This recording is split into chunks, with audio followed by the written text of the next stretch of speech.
Nation of Fitin10, welcome to day 28. And this means we are 4 weeks in. By the end of next week, we'll be halfway through. This challenge goes by super fast. You're probably tired of hearing me say that, but it does.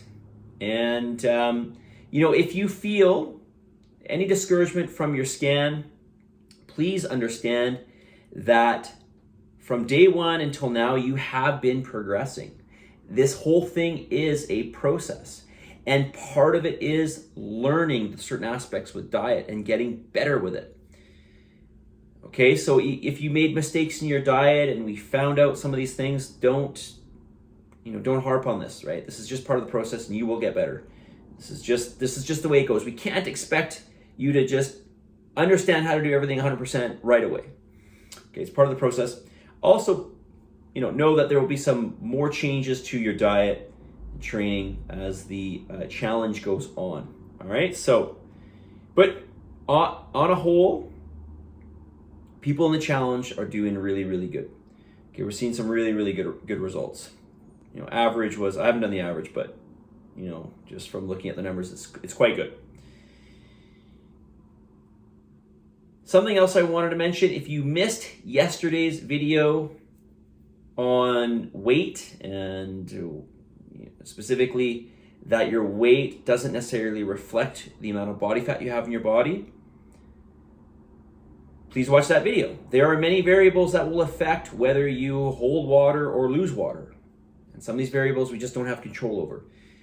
Understand we are dynamic beings, and depending on our size, our body weight through the day even will just fluctuate 3 to 10 pounds. And I know it sounds ridiculous, 10 pounds, but even somebody, and I'm not even that big of a person, I'm just shy of 200 pounds, and my weight will fluctuate up to, especially if I'm drinking extra fluids, my weight will fluctuate up to 10 pounds from morning to evening. 10 pounds.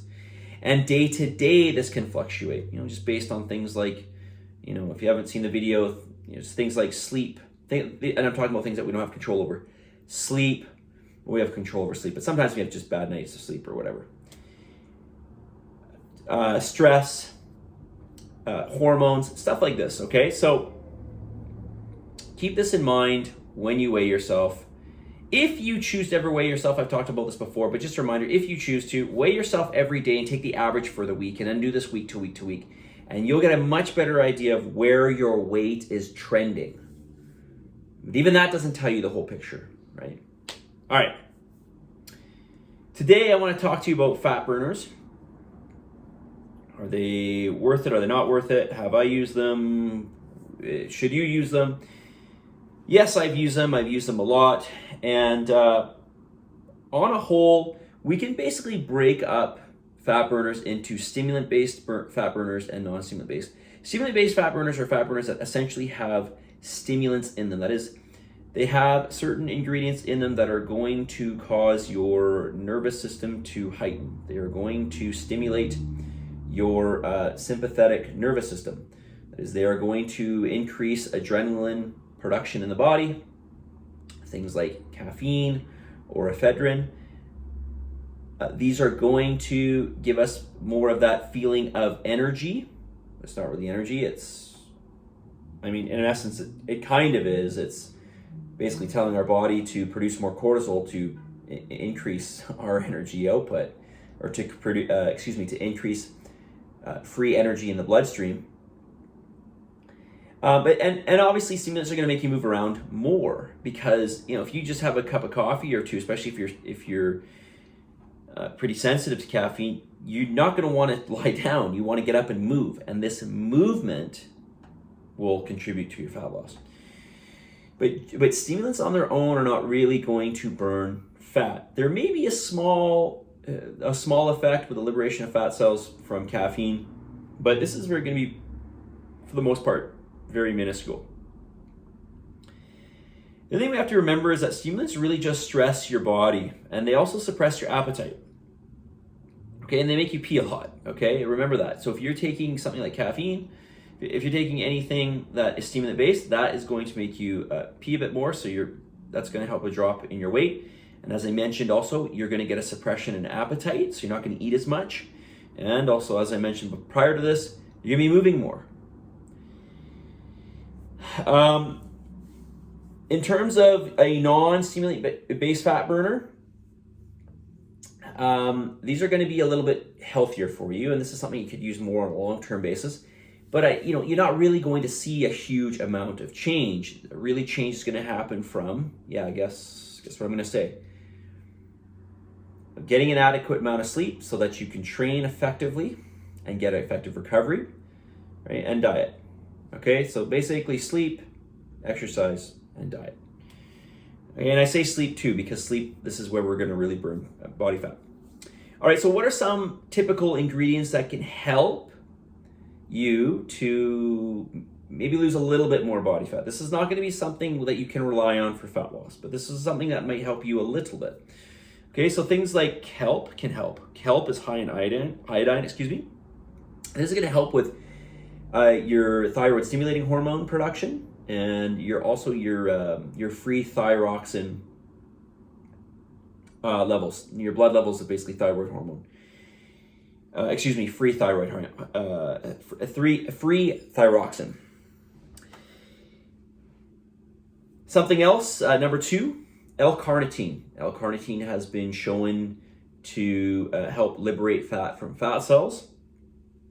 So you can supplement with something called L-carnitine.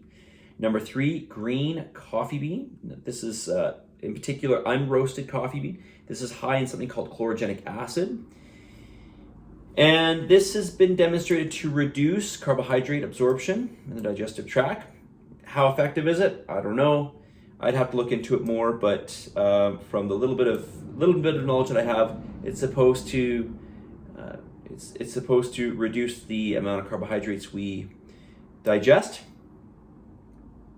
Also, it's got some caffeine in there, and as I mentioned, caffeine will have some effect on liberation of fat from fat cells.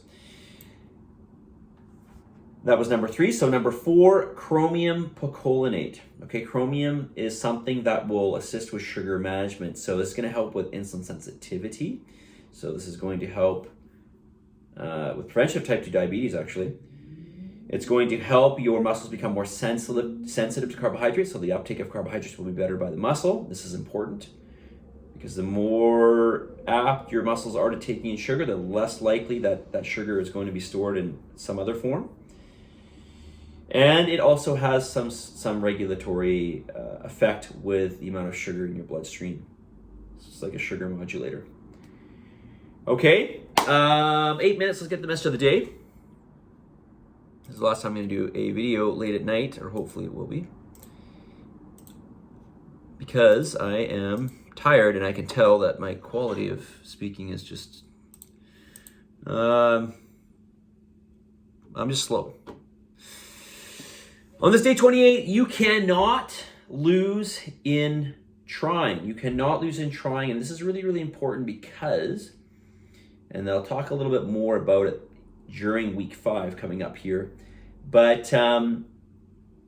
just because you can't do everything doesn't mean you should do nothing. Okay, so I'm just going to put that out there as that.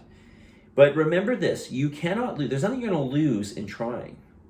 You're only going to gain in trying, especially if you keep trying. You're never going to keep trying and trying and trying and trying. I've never known anybody that's tried and tried and tried and tried, never gotten anywhere. So if you want to make progress, you got to keep trying. If you don't want to make progress, the one way you will never make progress is if you quit, if you stop, right? So you cannot lose in trying. Remember that. Okay, positive energy, positive vibes, believe in yourself, for the love of God, give some gratitude, and I will talk to you all tomorrow. See you guys.